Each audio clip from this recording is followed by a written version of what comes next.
नमस्ते। मैं प्रदीप धलेर। आज हम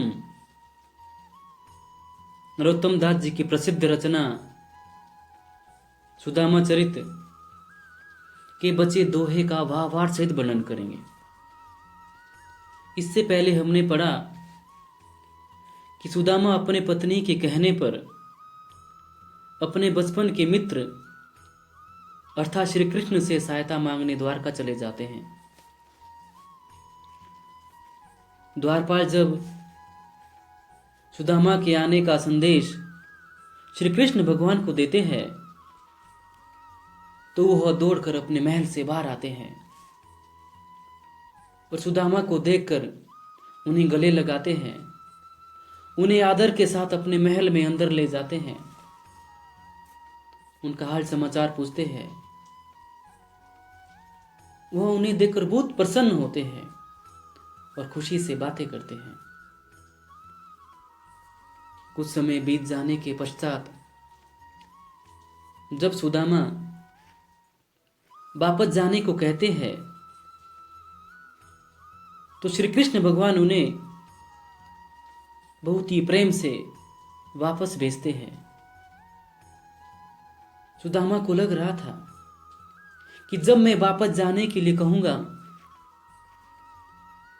तो श्री कृष्ण भगवान अवश्य ही उन्हें कुछ नकदी के रूप में धन दौलत देंगे, लेकिन ऐसा कुछ भी नहीं हुआ।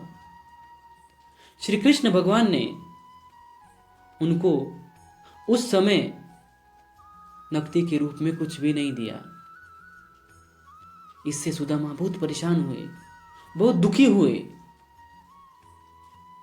और रास्ते में घर की ओर जाते जाते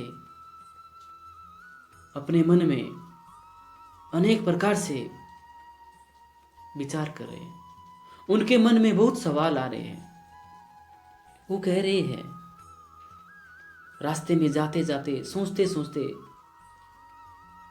अपने मन में सोच रहे हैं कि मुझे तो श्री कृष्ण भगवान की लीला समझ में ही नहीं आती, कि मुझे उनकी महिमा समझ ही नहीं आती। मैं उनको ना तो पहले जान पाया था, ना अब जान पाया हूं।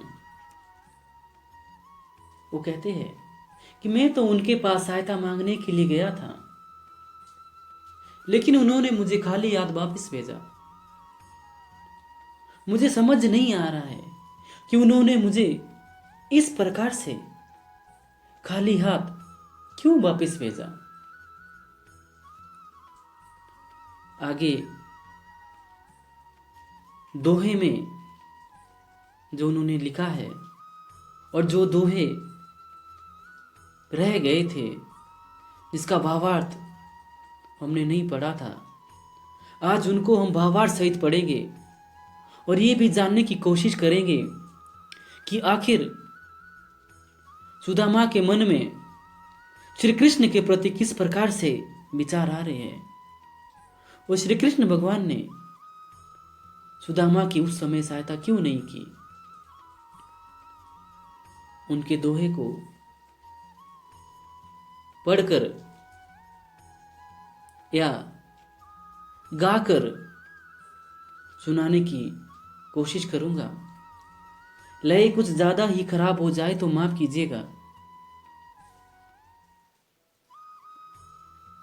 बचे दोहे इस प्रकार से हैं।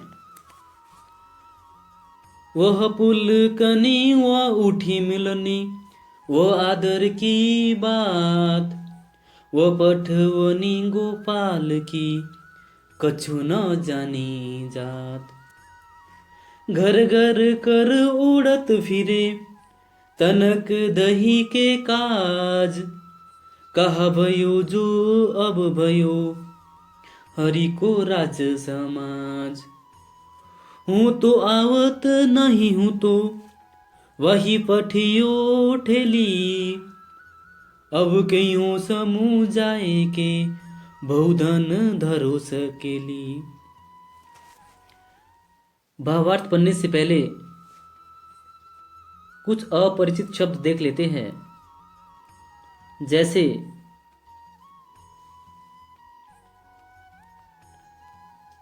जैसे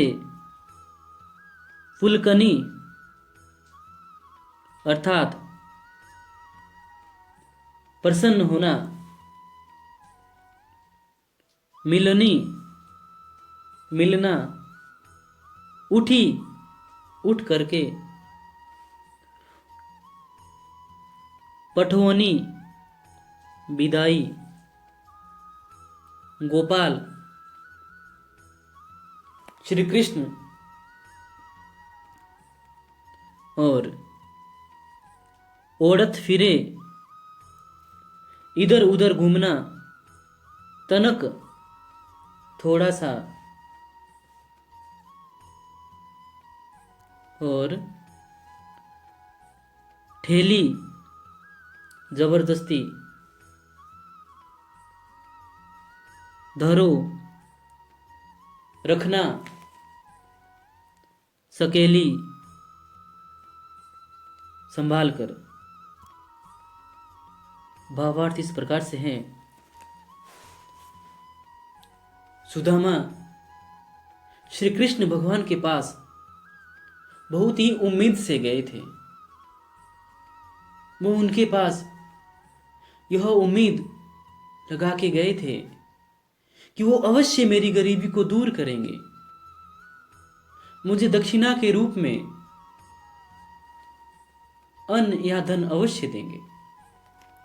लेकिन श्री कृष्ण भगवान ने उनको उस समय नकदी के रूप में कुछ भी नहीं दिया। तो सुदामा दुखी होकर के वापस अपने घर की ओर आ रहे हैं, और उनके मन में रास्ते में चलते चलते तरह तरह के विचार आ रहे हैं। वो सोच रहे हैं कि वो पुलकनी वो उठी मिलनी, वो पुलकनी वो उठी मिलनी, वो आदर की बात कि जब मैं द्वारका गया तो श्री कृष्ण भगवान मुझे देख करके बहुत प्रसन्न हुए, बहुत खुश हुए, और उठी मिलनी और उठ करके मुझे गले लगाया और आदर के साथ मेरे साथ बातें की। ये तो मुझे सब समझ आता है,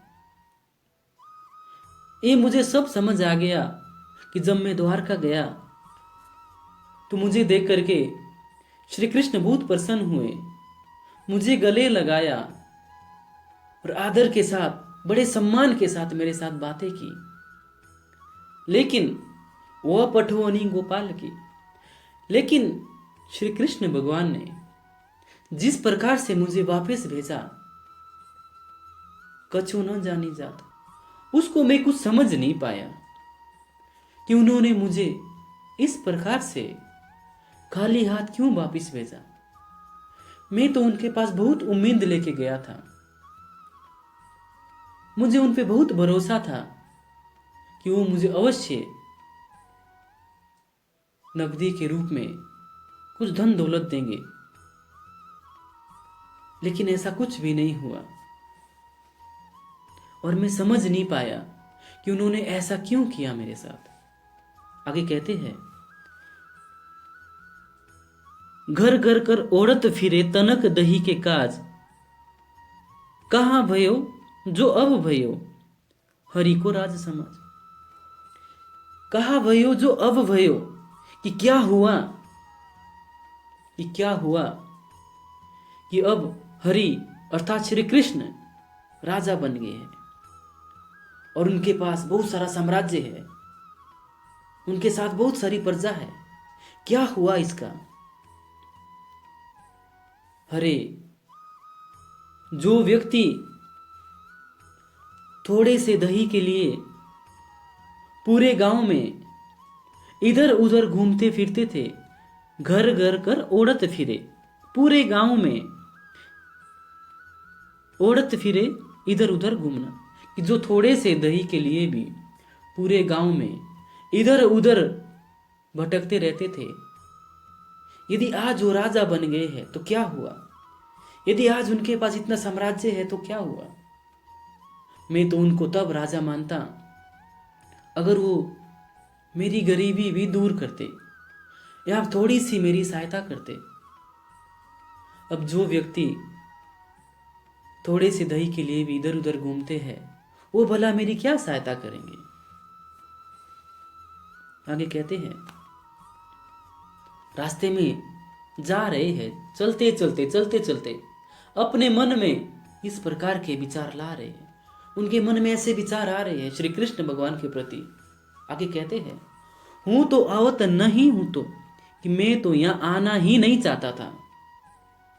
वही पठियो ठेली, वही का प्रयोग यहाँ पे सुदामा जी ने अपनी पत्नी के लिए किया है कि मैं तो यहाँ आना ही नहीं चाहता था, मेरी पत्नी ने ही मुझे यहाँ पर जबरदस्ती भेजा। मुझे पता था कि वो मेरी सहायता नहीं करेंगे, इसलिए मैं यहाँ आना नहीं चाहता था, लेकिन मेरी पत्नी, उन्होंने जबरदस्ती मुझे यहाँ भेजा। अब कईयों समुझाए के बहु धन धरो सके। अब मैं घर जाकर के उन्हें किस प्रकार से समझाऊंगा, उन्हें मैं कैसे समझाऊंगा कि जो राजा बन गए हैं उन्होंने मुझे कुछ नहीं दिया। अब मैं कैसे समझाऊंगा उन्हें। बहु धन धरो सकेली, कि अब मैं कैसे समझाऊं उन्हें कि उन्होंने मुझे कुछ नहीं दिया है। अब मैं घर जब जाऊंगा तो मैं उन्हें अपनी पत्नी को यह कहूंगा कि ये लो, उन्होंने बहुत सारा धन दिया है, इसे संभाल के रखो, इसे छुपा के रखो। बहुधन मतलब बहुत सारा धन, धरो रखना, सकेली संभाल कर, कि ये लो, उन्होंने बहुत सारा धन मुझे भेंट किया है, इसे संभाल के रखो। कहने का भावार्थ ये है कि उन्होंने मुझे कुछ भी नहीं दिया, मुझे खाली हाथ वापिस भेजा। जिससे आपने इतनी उम्मीद लगाई थी कि वो अवश्य हमारी सहायता करेंगे, उन्होंने मुझे खाली हाथ वापिस भेजा है। आगे कहते हैं, वैसे ही राज समाज बने, गजबाजी घने मन संभ्रम छायो। कैदो परियो कहूँ मार्ग भूली, कि फिरी के मैं अब द्वारका आयो। भनु बिलो के वे को मन लोचत, सोचत ही सब गाँव मजायो। पूछत पांडे फिरे सवेसो, पर जो फुरी को कहूँ खोज न पायो। वन बिलो के वे को मन लोचत, सोचत ही सब गाँव मजायो। पूछत पांडे फिरे सवेसो, पर जोफरी को कहीं खोज न पायो।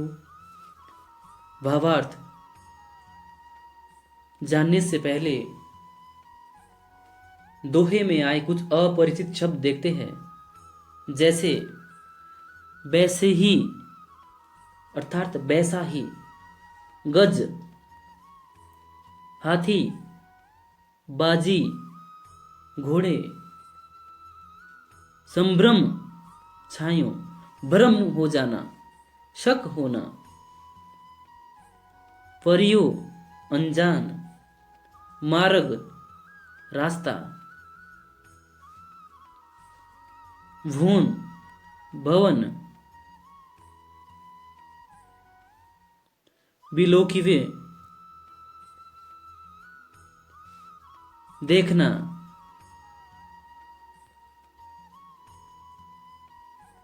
लोचत लालच, पांडे पंडित। भावार्थ इस प्रकार से है कि जब सुदामा जी यह सोच रहे हैं अपने मन में, चलते चलते रास्ते पे जाते जाते, कि श्री कृष्ण भगवान ने उनकी सहायता नहीं की, और दुखी मन से दुखी होकर के वो रास्ते में आगे बढ़ रहे हैं, आगे जा रहे हैं। उनका ध्यान इसी बात पे है कि उन्होंने मेरी सहायता नहीं की। अब मैं घर जाके अपनी पत्नी को क्या जवाब दूंगा, उन्हें मैं कैसे समझाऊंगा कि उन्होंने मुझे कुछ नहीं दिया।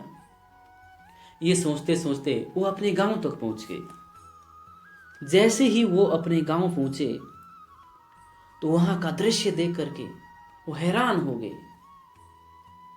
उन्होंने वहां पे देखा वैसे ही राज समाज बने, कि वहां पे वैसा ही साम्राज्य था जिस प्रकार से द्वारिका में था। हर जगह घोड़े थे, हाथी थे। इसे देख करके उनके मन में भ्रम छा गया। उनके मन में शक हुआ कि कंधों पर यो कहूं मार्ग पुली, कि कहीं ऐसा तो नहीं हुआ कि मैं रास्ता भटक गया हूं, कि मैं रास्ता भटक गया हूंगा और किसी अन्य गांव में आ गया हूंगा, कि फिरी के मैं अब द्वारका आयु, या कहीं ऐसा तो नहीं हुआ कि मैं फिर से घूम फिर के वापस द्वारका तो नहीं पहुंच गया। क्योंकि ऐसा साम्राज्य तो जो मैं यहां देख रहा हूं, ऐसा तो द्वारका में था और कहीं नहीं था। ऐसे घोड़े, ऐसे हाथी, ये तो सब द्वारका में देखे थे मैंने। कहीं मैं रास्ता भूल करके फिर से द्वारका तो नहीं पहुंच गया।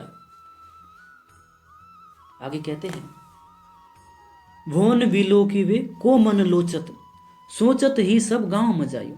जो वहां पे बड़े बड़े भवन थे, उन्हें विलो की वे देखने के लिए, विलो की बोता देखना, वहां पे जो बड़े बड़े भवन थे उन्हें देखने के लिए उनके मन में लालच उत्पन्न हो गया। मन लोचत, मन में लालच होना, उनके मन में लालच उत्पन्न हो गया और उसे देखने लगे। उन भवन को भी देख रहा है और देखते देखते आगे भी बढ़ रहे हैं।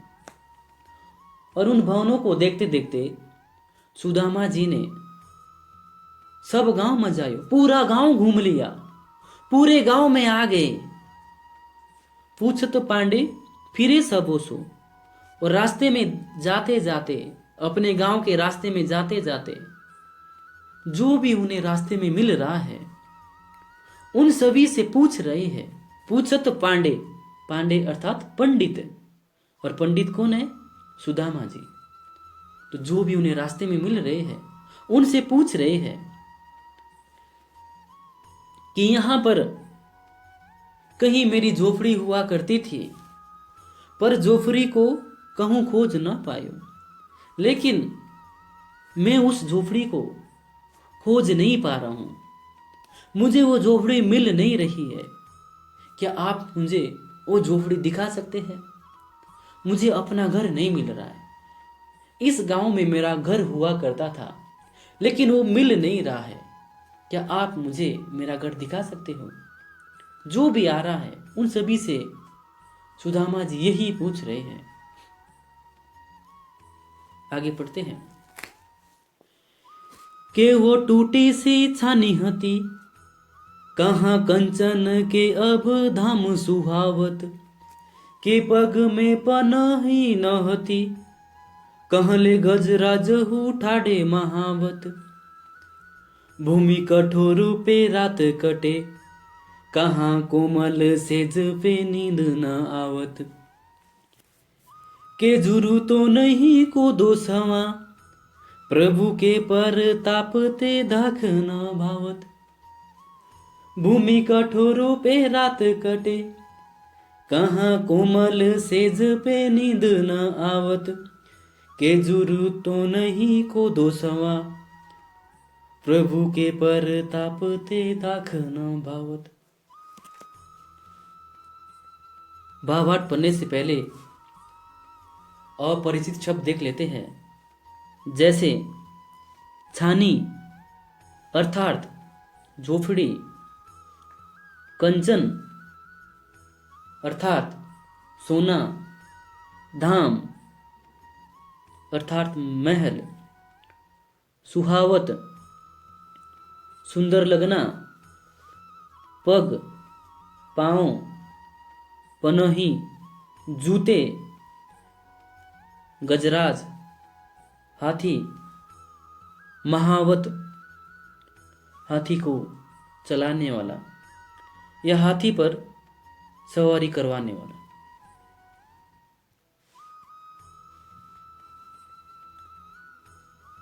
कोमल सेज, मुलायम बिस्तर, जुरतो, उपलब्ध होना, कोदो सवा, कोदो सवा, कोदो अलग है, सवा अलग है। ये दोनों एक प्रकार के मोटा अन्न है। इसके लिए हम घटिया किस्म के चावल का शब्द भी उपयोग में ला सकते हैं। प्रताप, कृपा, दाख, किशमिश, अंगूर आदि। भावत, अच्छा लगना। व्याख्या इस प्रकार से है। अब सुदामा को श्री कृष्ण भगवान की महिमा, उनकी लीला समझ आ गई है। उन्हें समझ आ गया है अब कि मैं ना तो रास्ता भूला हूं, ना ही फिर से मैं द्वारका आया हूं। ये तो उनकी महिमा है, उनकी लीला है। ये तो मेरे ऊपर श्री कृष्ण भगवान ने कृपा बनाई है। ये सब तो उन्होंने अपने लीला से, अपने महिमा से किया है। अब वो भगवान का गुणगान करते हुए कहते हैं कि वो टूटी सी छानी हती, कि इससे पहले जब मैंने अपने आप को श्री कृष्ण भगवान के चरणों में समर्पित नहीं किया था, जब मैं उनसे सहायता मांगने नहीं गया था, तब मेरे पास रहने के लिए टूटी सी छानी, टूटी फूटी सी झोपड़ी हुआ करती थी। लेकिन जब मैं श्री कृष्ण भगवान के पास सहायता मांगने गया तो उन्होंने मेरे ऊपर ऐसी कृपा बनाई कि अब कहाँ कंचन के अब धाम सुहाव, कि अब मेरे पास रहने के लिए सोने का महल बना हुआ है। धाम सुहावत, सुहावत अच्छा लगना, कि अब मेरे पास सोने का महल है जो मुझे बहुत अच्छा लग रहा है, बहुत सुंदर महल है अब। और ये सब श्री कृष्ण भगवान की कृपा से हुआ है। अगर मैं अपने आप को उनके चरणों में समर्पित नहीं करता तो ये सब नहीं होना था।